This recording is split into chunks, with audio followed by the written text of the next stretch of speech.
Isang maganda at mapagpalang araw sa ating mga kalingap dyan. Beyonce, tuluyan na nga bibitawan si Papa Eds. Puuna daw ang kanyang desisyon.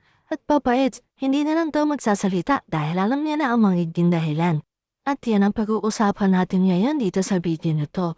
Pero bago yan, kung ikaw ay bago lang dito sa akin munting YouTube channel, ay huwag po natin kalimutan mag-like at mag-subscribe. Ganoon na rin sa ating mga kalingap na sina Kuya Bal at Kalingap Prap.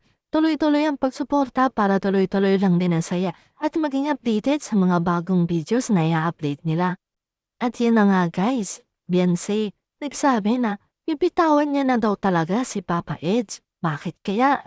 Dahil nga sa ilang ulit niya na sinabi na lalayuan na si Papa Eds ay parang hindi na naninibago si Papa Eds sa mga sinasabi ni Beyonce sa kanya. Dahil nga ilang beses na sila nag-iwasan ay ilang beses din naman ulit silang nagbalikan. Ika nga niya ay hindi na lang siya magsasalita dahil alam niya na ang magiging dahilan. Dahil nga siguro ay paulit-ulit na lang. At Beyonce sinabi na lalayuan si Papa Eds pero hindi niya naman sinabi talaga kung ano yung pinakamismong dahilan niya.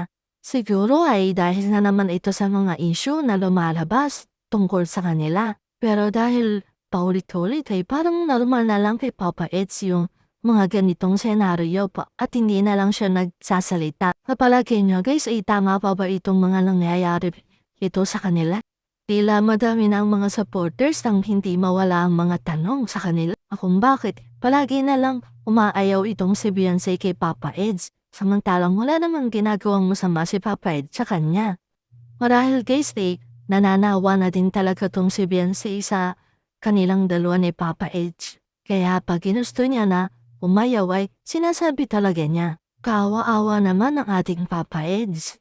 Sana ay kung ano man ang sabihin ni Beyonce ay kanya nang mapanindigan para hindi na umaasa si Papa Eds sa kanya.